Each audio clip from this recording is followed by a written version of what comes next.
My husband told his friends, "I doubt this pathetic marriage will last another year. She's not even close to my level." They all laughed, proud of him. I just smiled and said, "Why wait a year? Let's end it today." Then I walked out. That night, a message from his best friend made my breath catch. Sound of sizzling food, soft clinking of glasses, faint laughter in the background. You know that gut-wrenching feeling when your entire world shatters in an instant? Mine came with the sound of my husband's voice, drifting through French doors, declaring our marriage a joke and me, his wife of 12 years, nowhere near his level anymore. But the real twist? His closest friends were toasting to my humiliation, right there in the house I bought, eating food I cooked, drinking wine from my collection. And what they didn't know is that I was listening. I was carrying a tray of perfectly grilled steaks out to the patio for Dominic's usual Thursday night gathering. Through the glass, I saw Nathan, Trevor, and Marcus raising their wine glasses, their laughter sharp, almost celebratory. My blood ran cold. They were comfortable, too comfortable, sprawled on the outdoor furniture I'd spent weeks picking out, in the backyard of the house I'd paid for. And they were toasting to my husband's declaration that I was beneath him. Nathan even clapped Dominic on the back, muttering something about how he deserved better. My hands, though every cell in my body was screaming, were strangely steady as I set the tray down on the patio table. They hadn't seen me yet. For what felt like an eternity, 30 agonizing seconds, I stood there, hidden behind a pillar, watching my husband glow with pride as his friends validated his contempt for the woman who'd built literally everything around them. The steaks on the tray, still sizzling, quickly began to cool. Through the glass, I saw Trevor refilling their glasses with the Chateau Margaux I'd been saving for our anniversary next month. Marcus had his feet propped up on the ottoman I'd special ordered from Italy during our patio renovation. They looked so utterly at home in the space I'd created, basking in the success I'd built, while they gleefully celebrated Dominic's decision to leave me. "How long have you been feeling this way?" Nathan asked, leaning forward, his eyes bright with the kind of predatory interest men have when they're about to feast on juicy gossip. "Months," Dominic replied, swirling his wine with a practiced, almost theatrical motion. I knew he'd learned that from a YouTube video, not from actual knowledge or experience. Ever since Ruby landed the Morrison Industries account, she acts like she single-handedly saved the company. The ego on her lately is unbearable. The Morrison Industries account. Oh, that one. The account I'd pitched alone while Dominic was off at a golf tournament in Palm Springs. The one that took 17 grueling meetings, 3 complete proposal redesigns, and a total restructuring of our service offerings to land. That account, the one he claimed I was so arrogant about, currently generated 40% of our revenue and had led directly to 3 other Fortune 500 companies signing with us. "You built that company from nothing," Marcus chimed in, his voice thick with a conviction that belonged to someone who'd never glanced at a financial report in his life. "She just got lucky with a few good quarters." I watched Dominic nod, soaking up this revisionist history as if it were absolute fact. As if he hadn't been unemployed when we met. As if I hadn't been running a successful freelance operation that I'd transformed into a full-blown agency, while he chased one failed venture after another. The crypto trading platform that lost $60,000. The meal kit subscription service that never launched. The meditation app that couldn't compete with free alternatives. Each failure a slow, painful hemorrhage on our savings, the savings I'd built, while he promised that the next big idea would be the one. Trevor stood up, sauntering over to the outdoor wine fridge, another one of my investments, to grab another bottle. "You need someone who appreciates what you bring to the table, Dom, someone who understands that being a visionary isn't about the day-to-day grunt work." Being a visionary. That's what Dominic called himself at dinner parties. While I handled the actual vision of growing our company. He'd corner unsuspecting guests with his grand theories about disrupting industries, while I was closing deals, managing staff, answering client calls at midnight. He'd pontificate about leadership philosophy while I led. He'd talk about strategy while I strategized. He'd wax poetic about success while I succeeded. "Ruby's changed," Dominic continued, his voice taking on a wounded, practiced tone, like he'd rehearsed this speech 1,000 times. She used to support my dreams. Now she just throws numbers in my face. Revenue this, profit margins that. She doesn't understand that business is about more than spreadsheets. Nathan actually laughed. The sound echoed across the patio I'd designed with a landscape architect. Sounds like she's become one of those typical corporate drones. No vision, just execution. Just execution. The execution that had taken us from a home office to a downtown suite with 23 employees. The execution that meant Dominic could drive his BMW, wear his designer suits, play golf at the country club, and host these pathetic Thursday night gatherings where he apparently discussed how far beneath him I'd fallen. My phone buzzed in my pocket. A text from Sarah, our senior developer. Morrison Industries loves the new campaign proposal. They're ready to sign the expansion contract tomorrow. You did it again. Tomorrow. I had the biggest meeting in our company's history tomorrow. A contract that would double our revenue and establish us as a major player in the industry. And here was my husband, my business partner, the man whose name sat beside mine on every company document, telling his friends our marriage was a joke. The thing is, Dominic said, pouring himself another glass, his fourth by my count, I've been documenting everything. Every time she makes a decision without consulting me, every time she undermines my authority with the staff, my lawyer says I have a strong case for taking at least half the company. Maybe more. His lawyer. Derek Polson from the country club. The one he told me was just a racquetball partner. They'd been meeting about dividing assets I'd built while I was out there building them. Smart man, Trevor said, raising his glass again. Get your ducks in a row before she knows what hit her. She won't see it coming. Ruby thinks she's so smart with her presentations and contracts, Dominic assured them, his confidence swelling with wine and the echo chamber of his friend's validation. But she doesn't understand the real game being played here. The real game. The game where he'd been planning to destroy me while sleeping in my bed, eating at my table, living off my success. The game where he'd convinced his friends, and probably himself, that I was the lucky one in this marriage. I picked up the tray of steaks, now completely cold and forgotten. Through the glass, I watched the four of them. These men who'd eaten at my table dozens of times, who'd celebrated holidays in my home, who'd benefited from my hospitality while apparently believing I was beneath their friends' level. The Thursday night gatherings made sense now. Not poker games or strategy sessions. Oh no. They were planning meetings for my humiliation. Every week, while I worked late or traveled for business, they'd been reinforcing Dominic's delusions, feeding his ego, helping him construct a narrative where he was the victim of an ungrateful wife's success. I pushed open the French doors. The tray, still in my hands, was a dead weight. The steaks, stone cold. Their heads snapped toward me in perfect synchronization, their laughter dying mid-breath.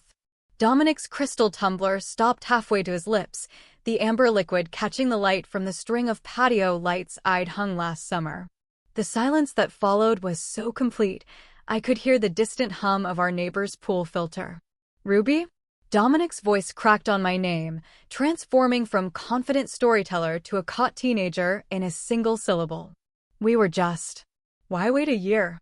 My voice, calm, measured, carried the same tone I used when firing underperforming vendors. I set the tray down on the side table with deliberate precision. Let's end it today. I wouldn't want you to endure another 12 months married to someone so far beneath your level. Nathan's face went white. Trevor suddenly found his phone screen utterly fascinating. Marcus actually took a step backward, nearly knocking over the citronella candle I'd lit earlier to keep mosquitoes away. But Dominic, my husband of 12 years, the man who'd promised to love and honor me in front of 200 guests, just stared at me. His mouth slightly open, no words coming out. For once in his life. I turned and walked back through the French doors, leaving them frozen in their tableau of guilt. My footsteps on the hardwood echoed through the house as I headed straight for our bedroom. Behind me, I heard frantic whispers, chairs scraping against concrete. The panic of men who'd been caught. Not just gossiping, but conspiring. The master bedroom closet held my Samsonite luggage set, a gift to myself after closing our first $1 million contract. I pulled out the largest suitcase and laid it open on the bed we'd shared for 5 years in this house. My hands moved with surgical precision, folding blazers I'd worn to meetings Dominic hadn't attended, packing the jewelry I'd bought myself after each major business milestone, gathering the designer bags that represented bonuses he'd claimed were our success, while contributing absolutely nothing to earning them. From the bathroom, I collected my skincare routine, the expensive serums and creams I'd invested in because taking care of myself was one of the few things I could control while managing a business and a marriage to someone who resented my success. The medicine cabinet held my prescription bottles, vitamins, the sleeping pills I'd needed more frequently as Dominic's Thursday night gatherings had grown longer and louder. Then I heard footsteps on the stairs. Multiple sets. Hesitant, uncoordinated. They were coming up like children approaching a parent they'd disappointed, unsure whether they'd face rage or disappointment or something worse. Indifference. Ruby, please. Can we talk about this?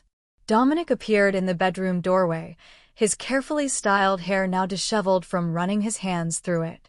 Behind him, I could see Nathan hovering in the hallway, his face a mix of guilt and something else. Relief, maybe? There's nothing to talk about. I zipped my toiletry bag closed and placed it in the suitcase. You've made your position very clear. I'm beneath you. Our marriage is a joke. You've been meeting with Derek Polson about divorce proceedings. I looked him dead in the eyes. What exactly would you like to discuss? The color drained from his face at the mention of Derek. How did you know about my lawyer? I pulled my laptop bag from the closet, the one containing every password, every client contact, every piece of intellectual property I developed for our company. The same way I know about the separate bank account you opened in January. The same way I know you've been telling potential investors that I'm emotionally unstable and hurting the company with my ego. Nathan stepped fully into view behind Dominic, and something in his expression made everything click into place. The guilt wasn't just about tonight. It was deeper, older, carrying the weight of extended betrayal. It was you, I said, looking directly at Nathan. You sent me that anonymous message an hour ago. Check your husband's Thursday night meetings. You need to know what he's saying about you. Dominic spun around to face his best friend, his face contorting with a rage I'd never seen directed at anyone but me. You warned her. Nathan straightened his shoulders. And for the first time since I'd known him, he looked like an adult rather than an overgrown fraternity brother. I've been sending her screenshots for 3 weeks, Dom. Every message in our group chat where you talked about hiding assets. Every discussion about Project Gaslight. Every time you bragged about how you were going to take half of everything Ruby built while painting her as the villain. Project Gaslight. I laughed, but there was no humor in it. You actually named it? Like it was some kind of military operation instead of just destroying your wife's reputation. Trevor and Marcus had crept up the stairs, drawn by the drama they'd helped create. They stood in the hallway like actors who'd forgotten their lines. Their earlier bravado evaporated in the face of real consequences. The Thursday night gatherings, Nathan continued, his voice gaining strength, were never about poker. They were planning sessions. Dom would tell us his latest strategy for documenting your supposed instability. Taking photos of you working late to prove you were neglecting the marriage, recording conversations out of context, building a case that you were the problem while he was the long-suffering husband trying to hold everything together. I folded my last dress, the red one I'd worn to the company Christmas party where Dominic had given a speech about partnership and shared success, while I knew he'd contributed nothing to our quarterly numbers. And you all just went along with it? I faced them all. These men who'd eaten at my table, whose birthdays I'd remembered, whose wives I'd consoled through their own marital problems. You thought what? We thought. Marcus started, then stopped, realizing there was no acceptable way to finish that sentence. You thought what? That it was funny? That it was justified? That I deserved to be destroyed because I had the audacity to be successful. Silence filled the bedroom, heavy and suffocating. Dominic's hands clenched and unclenched. At his sides, his jaw working as he searched for words that might salvage the situation. But we both knew there weren't any. You couldn't unsay what I'd heard. You couldn't undo 3 months of planning my destruction. You couldn't take back, she's nowhere near my level, when the evidence of whose level was who stood all around us in the house I'd bought with the money I'd earned. I closed the bedroom door behind me with a soft click that felt louder than any slam could have been. My suitcase wheels whispered against the hallway carpet as I passed the gallery wall of our wedding photos, each frame a monument to promises that had apparently meant nothing to Dominic. Behind the door, I could hear raised voices. Dominic turning his fury on Nathan, the very friend who'd finally grown a conscience after 3 months of complicity. The elevator in our building moved with excruciating slowness, giving me far too much time to think about what I was leaving behind. Not just the house or the marriage, but the version of myself who'd believed love meant endless compromise. Who'd minimized her own achievements to protect a fragile ego. Who'd paid bills while pretending not to notice her husband was plotting her downfall with his Thursday night conspirators. The Marriott downtown blazed against the evening sky, its glass facade reflecting the city I'd conquered one client at a time, while Dominic played pretend. I walked through the lobby with my shoulders straight, refusing to look like a woman fleeing her home. The desk clerk, a young woman with kind eyes and a professional smile, didn't ask questions when I requested an executive suite for a week, paying with the credit card Dominic didn't know existed. My emergency fund, built from bonuses I'd never mentioned, because I'd learned years ago that financial independence was oxygen in a suffocating marriage. The suite on the 23rd floor overlooked the business district where tomorrow I'd still have to face the Morrison Industries executives, pretending my life hadn't just imploded. Floor-to-ceiling windows framed the city lights, beginning to twinkle as evening settled over downtown. The space was sterile and perfect. No memories embedded in the furniture. No ghosts of better times haunting the corners. No trace of 18-year scotch or false laughter. My phone had been vibrating continuously since I'd left the house. Dominic's name appeared again and again on the screen. The messages progressing through predictable stages. First, the anger. You're being dramatic. Get back here now. Then, the manipulation. You misunderstood everything. We need to talk. The false apology. I didn't mean it the way it sounded. And finally, the threats. You're destroying our company with this stunt. The investors will pull out if they hear about this. I set the phone on the marble bathroom counter and turned on the shower, letting the water heat until steam filled the room. Standing under the rainfall showerhead, water cascading over me with a pressure our home shower had never achieved, I finally let myself feel the full weight of what had happened. 12 years. I'd spent 12 years building a life with someone who'd been documenting my destruction, gathering evidence for a war I didn't even know we were fighting. The tears came then, mixing with the shower water, my sobs echoing off the marble walls where no one could hear them. I stayed under that water until it ran cold, until my skin was pruny and my eyes were swollen. Until I'd cried out not just the betrayal, but the humiliation of not seeing it sooner. All those Thursday nights when I'd prepared food for his gatherings. All those mornings when I'd kissed him goodbye before heading to meetings he claimed to support.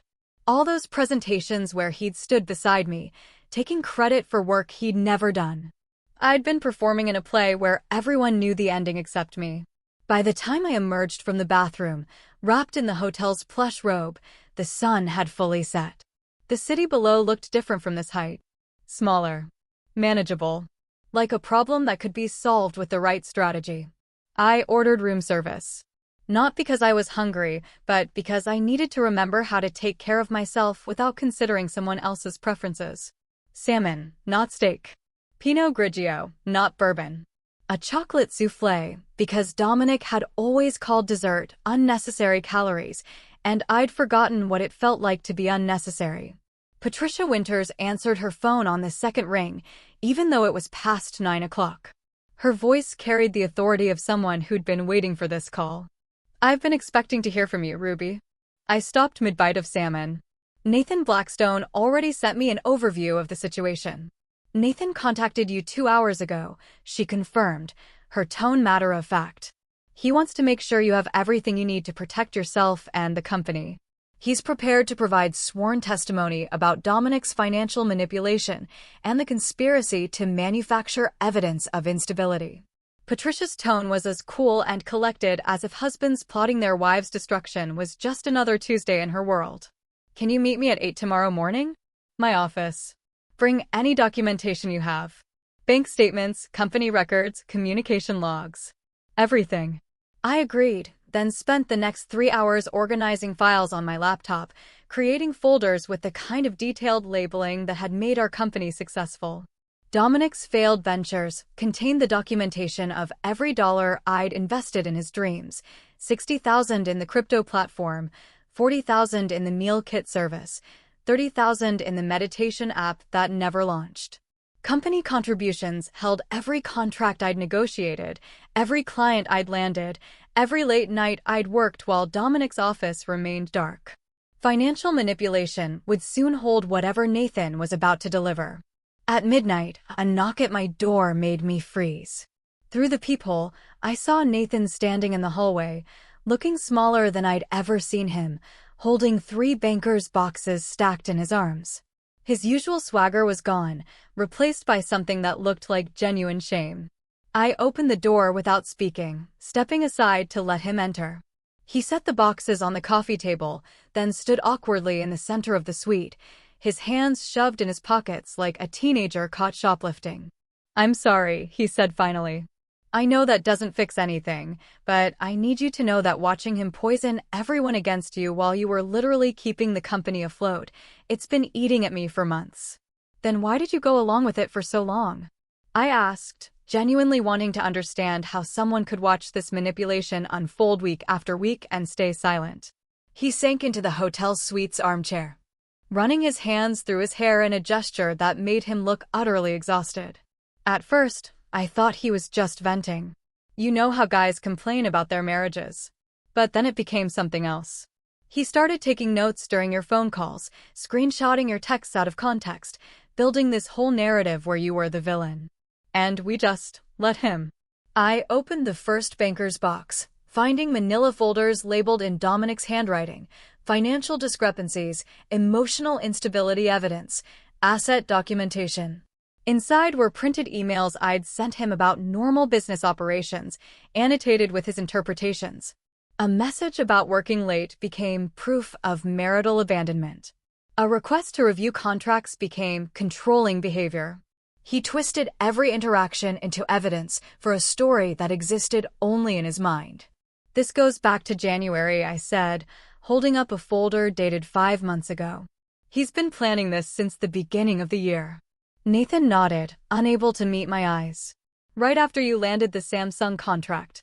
That's when he really changed. Before that, he could pretend he was equals with you. But that deal made it clear who was really running things. His ego couldn't handle it." The second box contained something worse. Photographs. Pictures of me at my desk at 10 p.m., taken through the office window. Screenshots of my LinkedIn posts about company growth, highlighted and annotated with comments about my narcissistic need for attention. Even photos from my sister Claire's birthday dinner, where apparently my 2 glasses of wine were evidence of a drinking problem.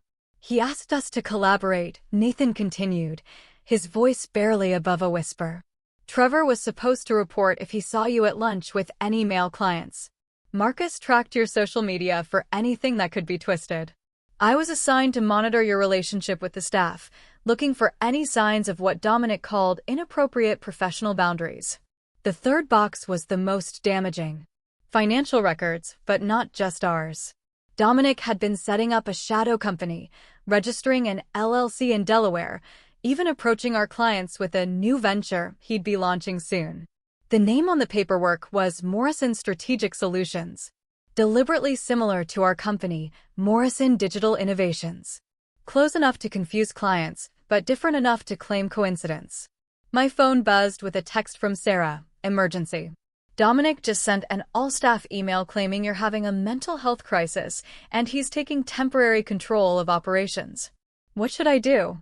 I showed Nathan the message. His face went pale. "He's escalating faster than we thought." I called Patricia immediately, putting her on speaker. "Dominic just sent a company-wide email claiming I'm having a mental health crisis." "Forward it to me immediately," Patricia said, her voice sharp with focus. I'm filing an emergency injunction right now. This crosses into defamation and potential fraud. Nathan, are you there? Yes, he answered, straightening in his chair. I need you to send me everything you have about this Project Gaslight immediately. Every message, every meeting note, every shred of evidence. Ruby, do not respond to that email. Do not contact your staff directly yet. Let me handle this legally first. After Patricia hung up, Nathan and I worked in silence, organizing documents, creating digital copies, building the case that would protect not just my company, but my reputation. At 2 a.m., he finally asked the question I'd been dreading. Do you hate me for not speaking up sooner? I considered lying. Offering forgiveness, I didn't feel yet. But I was done with polite dishonesty. I don't know what I feel about you, Nathan. You watched my husband plan my destruction for months. You participated in it. The fact that you grew a conscience eventually doesn't erase that. He nodded, accepting the judgment. For what it's worth, Sophie threatened to leave me if I didn't come forward. She said if I could watch this happen to you, she'd never be able to trust me not to do it to her someday. Smart woman, I said, meaning it. Sophie had seen what I'd missed, that someone who could participate in this level of deception was capable of anything. My phone rang at 3 a.m. A number I didn't recognize. Against my better judgment, I answered. Ruby, this is Trevor's wife, Linda. Her voice was shaky, like she'd been crying. I just found out what they've been doing. Trevor came home drunk from your house tonight. Told me everything. I'm disgusted. I want you to know I have recordings. Recordings. Trevor would come home from those Thursday nights and brag about what they discussed. He thought it was funny, watching Dominic plan this elaborate scheme. I started recording him after the 3rd week because something just felt wrong. I have hours of him describing their plans, laughing about how you had no idea what was coming. Another ally, emerging from an unexpected corner. Can you send them to my lawyer? Already uploaded them to a cloud drive. I'll send you the link. Ruby, I'm filing for divorce too. If Trevor could participate in something this cruel, what else is he capable of? What would he do to me if I ever out-earned him or made him feel small? After Linda hung up, I stood at the window, watching the city sleep below. Somewhere out there, Dominic was probably pacing our house, realizing his carefully constructed plan was collapsing. His friends were turning on him. His lawyer would see the evidence and advise surrender. The staff he tried to manipulate would choose the person who'd actually built their careers. Nathan stood to leave at 4 a.m., gathering his coat with movements that seemed to hurt. At the door, he turned back one more time. The ironic thing is, Dominic was never below your level, Ruby. You would have carried him forever if he'd just been grateful instead of resentful. You loved him enough to make him equal, even when he wasn't. That's what he never understood. I closed the door behind Nathan and stood alone in my hotel suite, watching the sun begin to rise over the city. 4 hours of sleep would have to be enough. Today's investor meeting would determine not just the future of my company, but whether Dominic's carefully crafted narrative would collapse under the weight of evidence. I showered quickly, chose my sharpest black suit, the one I'd worn when closing the Samsung deal, and applied makeup to hide the exhaustion that threatened to show through. Patricia called as I was leaving the hotel. The emergency injunction went through. Dominic is legally barred from accessing company accounts or making any operational decisions without board approval. He'll receive notice this morning, probably right before the meeting. He's going to be furious. Let him be, I replied, a cold calm settling over me. Anger makes people sloppy. I've also sent the evidence package to each board member individually. They'll have had time to review it before you all gather. The office building stood against the morning sky like a monument to everything I'd built. I arrived at 6 a.m., using my key card to enter through the executive entrance. The building was nearly empty, just security and the overnight cleaning crew who nodded in recognition. They'd seen me here at all hours over the years, unlike Dominic, whose badge rarely registered activity before 10 a.m. Nathan was already in the conference room, arranging printed documents with methodical precision. He'd changed clothes, but hadn't slept either, judging by the coffee cups already accumulating on the side table. We worked without speaking at first, creating stations of evidence around the room. Financial records at one end, client testimonials at another, the Project Gaslight documentation prominently displayed where Dominic would have to face it. He'll try to spin this as a marital dispute that shouldn't affect business, Nathan said, adjusting the projection screen. That's his opening move. Make it personal, not professional. And when he does, I said, a flicker of steel in my voice, that's when you show slide 17, his LLC filing for the competing company. Nothing says professional betrayal like trying to poach your own clients while still drawing a salary. Sarah arrived at 8 a.m. with her laptop and a grim expression. Half the staff is ready to testify if needed. The other half is updating their resumes in case this goes badly. It won't go badly, I said with more confidence than I felt. Not for them, anyway. The board members began arriving at 9:03 a.m. Margaret Chin first, her expression unreadable as she nodded to me before taking her seat. James Harrison from our biggest client account, technically not a board member, but invited given his company's stake in our stability. Two other investors, Robert Kim and David L. Conwo, both of whom had questioned Dominic's contributions during previous meetings, only to be met with his deflection and my diplomatic interventions. At 9:05 a.m., Patricia entered and sat beside me. Her presence a clear signal that this was no longer just a business discussion. The legal implications hung in the air like a threat. At exactly 10 a.m., Dominic walked in, wearing the Tom Ford suit I'd bought him for our 10th anniversary. The one he'd worn to accept an industry award for work I'd done while he was in Cabo. His cologne preceded him, the same expensive scent he'd worn to every meeting where he'd taken credit for my achievements. He paused when he saw the room's configuration. Nathan beside me instead of with him, Patricia's presence, the board's serious expressions. His eyes found Nathan, and the look that passed between them could have frozen fire. Nathan didn't flinch, though I saw his jaw tighten. Dominic recovered quickly, his salesman's smile sliding into place as he took his seat. I appreciate everyone gathering on short notice, Dominic began, pulling out note cards he'd obviously prepared. I know there have been concerns about recent disruptions to our leadership structure. I want to assure you that despite my wife's current emotional state, I'll stop you right there, Margaret Chin interrupted, her voice cutting through his performance like a blade. We've reviewed the documentation provided by Mrs. Morrison's legal counsel. Your claims about her mental state appear to be not just unfounded, but deliberately fabricated. Dominic's smile flickered. I understand Ruby has painted a certain picture. The picture was painted by your own messages, Mr. Morrison. David L. Conwo held up a printed screenshot. This group chat where you discuss Project Gaslight, where you strategize about documenting false evidence of instability. These are your words, are they not? I clicked to the first slide of my presentation, displaying Dominic's message from 6 weeks ago. Keep documenting everything. We need to show a pattern of erratic behavior, even if we have to create it. The room went silent. Dominic's face cycled through emotions, shock that his private messages were exposed, anger at Nathan's betrayal, and finally, the desperate calculation of someone trying to salvage an unsalvageable situation. Those messages were taken out of context, he tried. Nathan clearly has his own agenda here. My agenda, Nathan spoke for the first time, his voice steady, is making sure the truth is known. For 3 months, I watched you plan to destroy the woman who built this company while you contributed nothing but obstruction and stolen credit. You were part of it.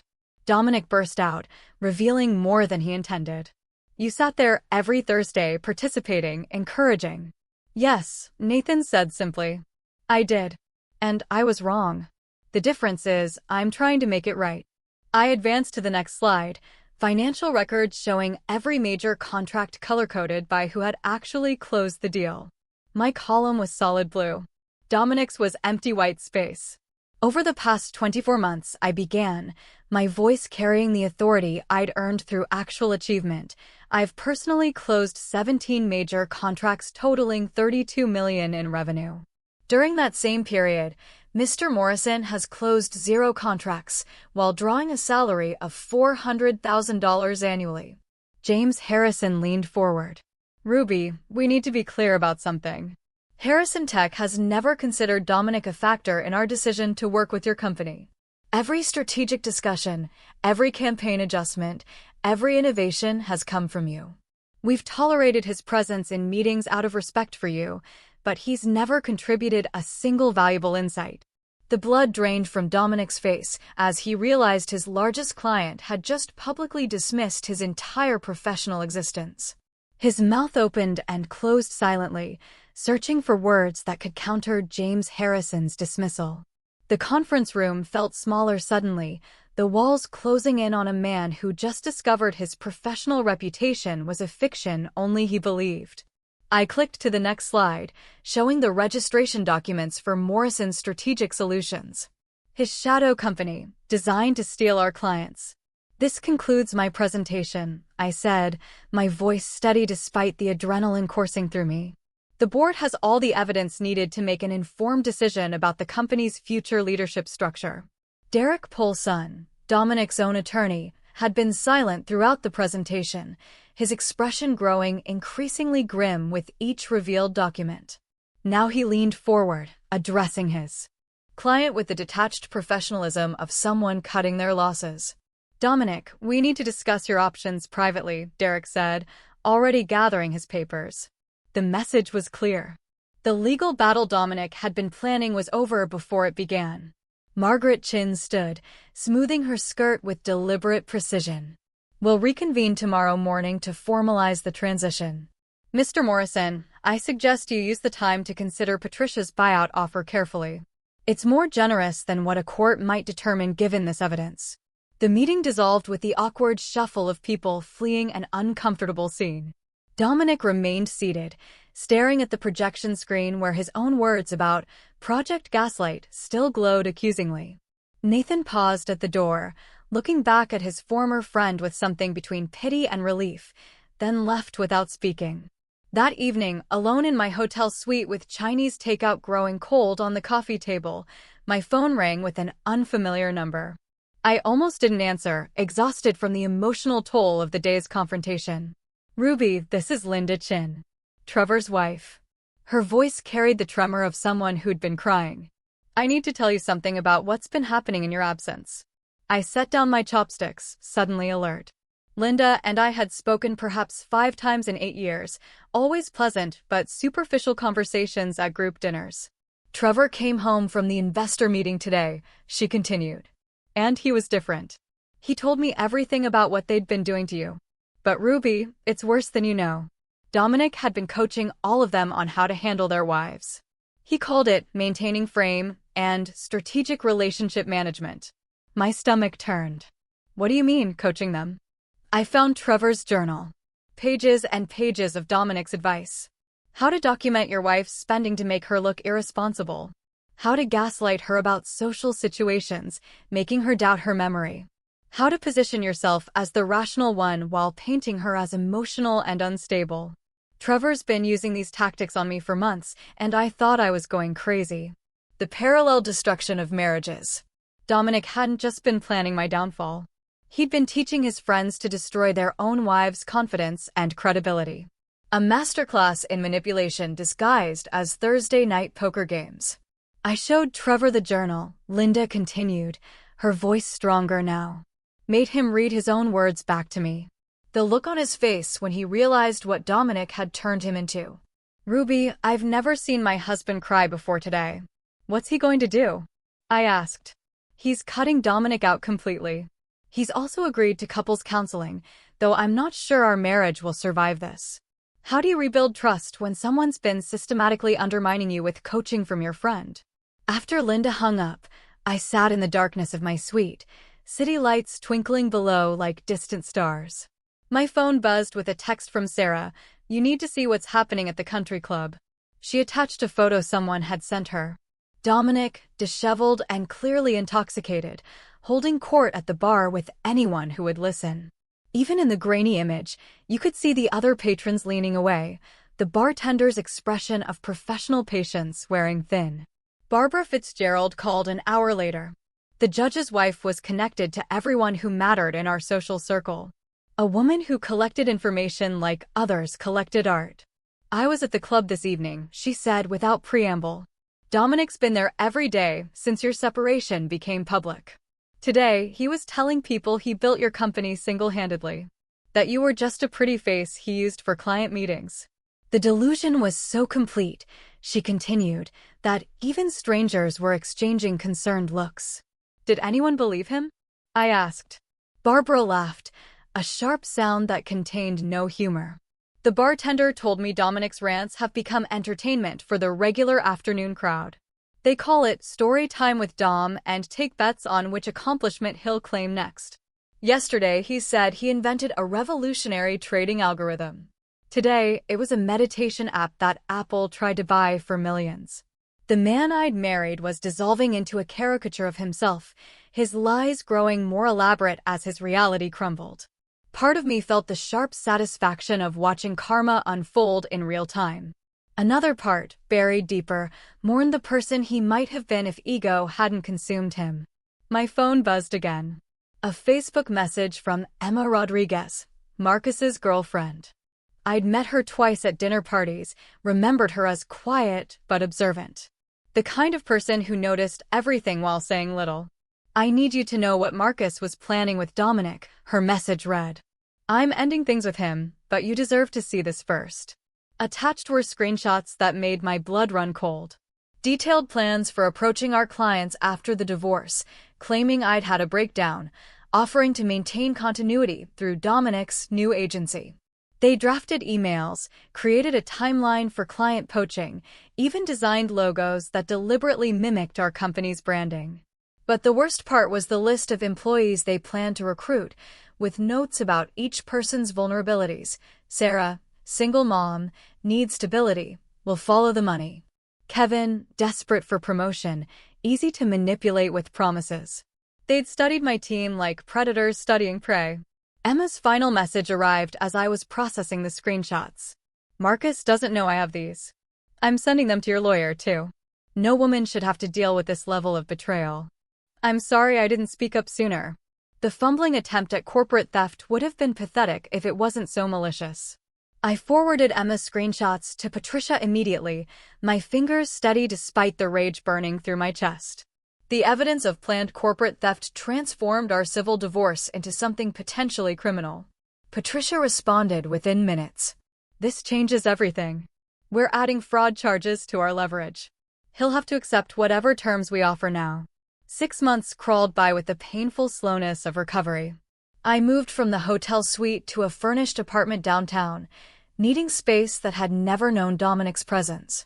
The company stabilized and then thrived without his interference, landing 3 new major clients who'd been hesitant to commit while our leadership situation remained uncertain. Nathan proved himself invaluable as director of operations, his guilt driving him to work harder than anyone else, though I still couldn't look at him without remembering those 3 months of complicit silence. The morning of our divorce.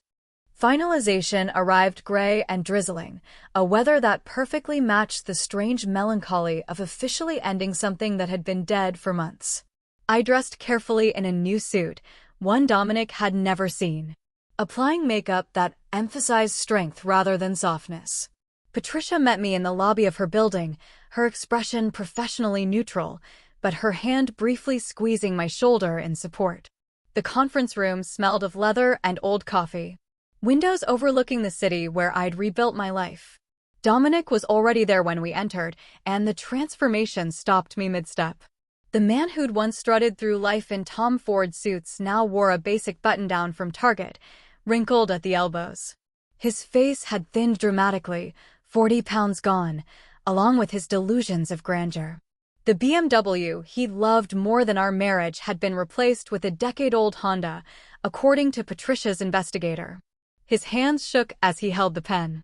His attorney, the third one he'd hired after Derek dropped him and the second quit, looked like someone fresh from law school, probably working for a fraction of what Derek had charged.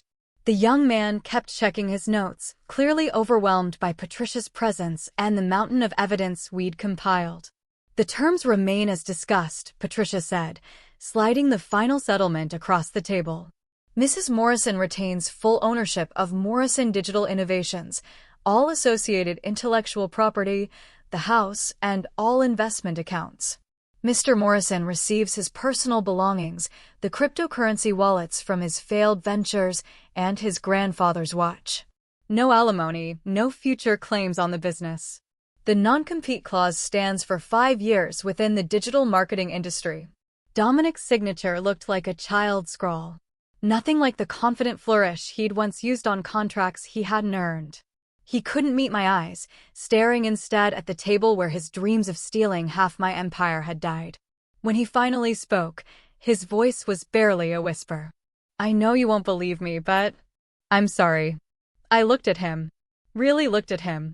This hollow shell of the man who'd once charmed me with false confidence and borrowed dreams. "You're right," I said quietly. "I don't believe you." He signed the last page and left without another word, his footsteps echoing down the hallway like a funeral march for the person he'd pretended to be. 2 weeks later, the Forbes journalist arrived at our offices with a photographer and an agenda to tell what she called the story of the year. Catherine Wells was sharp-eyed and direct, the kind of reporter who saw through surface presentations to find deeper truths. She didn't want to hear about quarterly projections or market strategies. She wanted the raw truth about discovering betrayal and transforming it into fuel for success. "Tell me about the night you found out," she said, her recorder placed between us on the conference table where Dominic had once claimed my achievements as his own. I told her everything. The Thursday night gathering where I'd stood holding stakes while my husband called our marriage a joke. Nathan's conscience finally awakening after 3 months of complicity.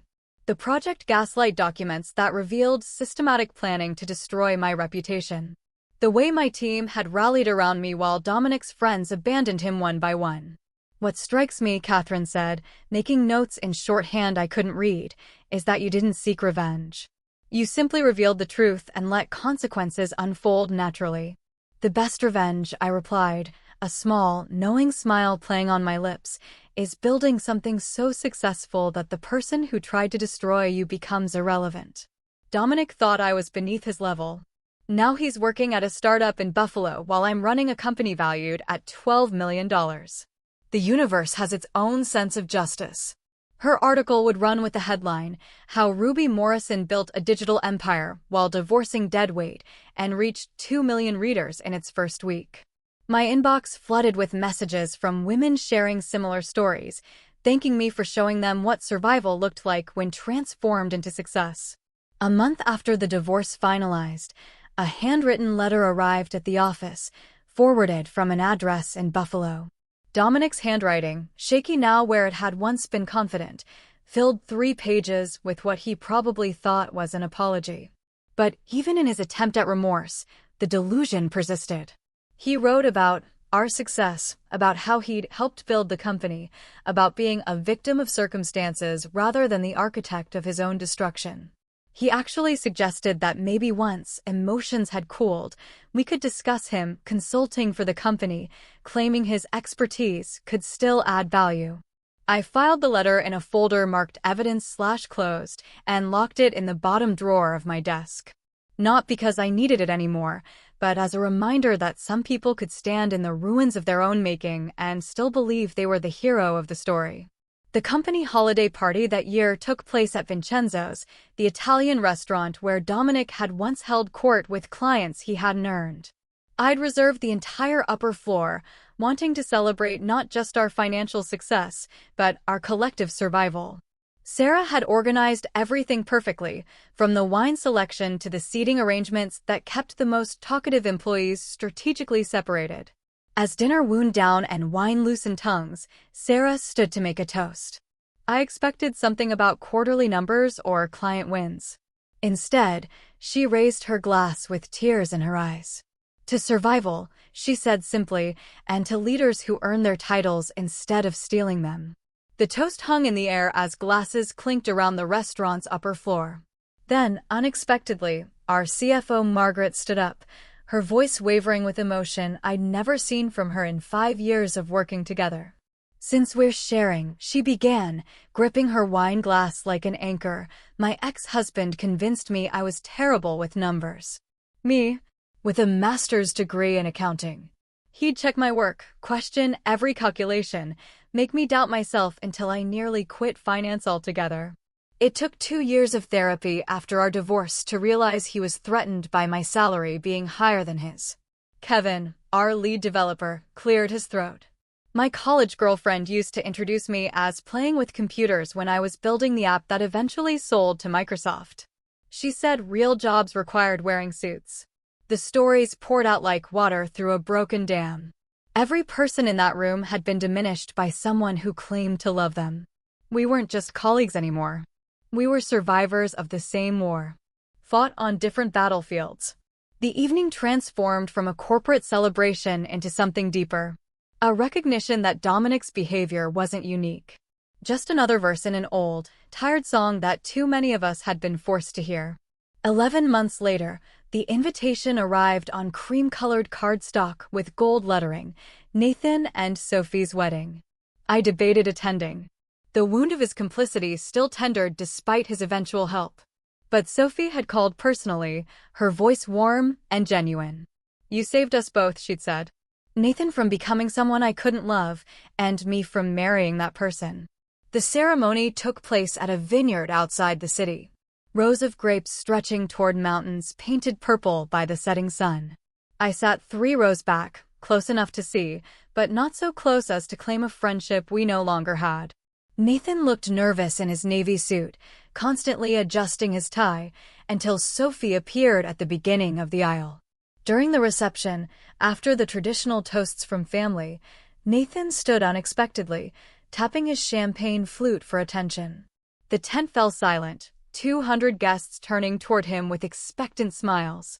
But his eyes found mine across the room, and I knew this speech wasn't for them. "Before I talk about Sophie," he began, his voice carrying the weight of practiced words, "I need to address something. 11 months ago, I participated in something shameful. I watched a friend plan to destroy his wife's reputation and career. And I not only stayed silent, I helped. I took screenshots.